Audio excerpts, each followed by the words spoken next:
IDGI, it's Dom here, better known to most people as Angry Written from Twitter, but I also run the Shame Driver account. I've just spent best part of 3 hours on the M25 in fog, in almost rush hour, and what I don't get is why people are completely unable to turn their fog lights off when there's no fog. It's not difficult, is it? You go into a patch of fog, you put your fog lights on. If you come out of the patch of fog, you turn them off. What the bloke behind you doesn't want is his retina's burnt out by your fog light. So it's a little button on the dash. Turn it off.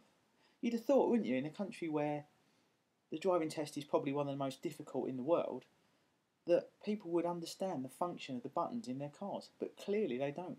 You only have to look at the Shame Driver account to see that people can't park, they can't drive, they don't see what they're doing when they're driving along. They're dangerous on slit roads, they're dangerous in your local high street, they're dangerous outside schools. The standard of parking and driving in this country is absolutely stupid. Where do people get their licences from these days? I just don't get it.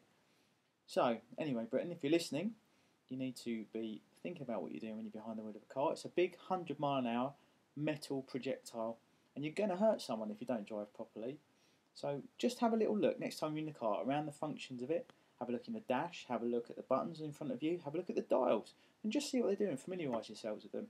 And next time you get in the car and you think it's a little bit foggy, turn your fog lights on, and as soon as you come out of the fog, turn them off.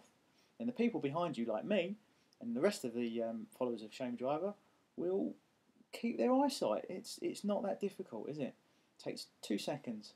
And when you're out in your car, think about things like parking. Think about things like slit roads. Think about things like car parks and where you are. Just be aware of your surroundings when you're behind the wheel of your vehicle.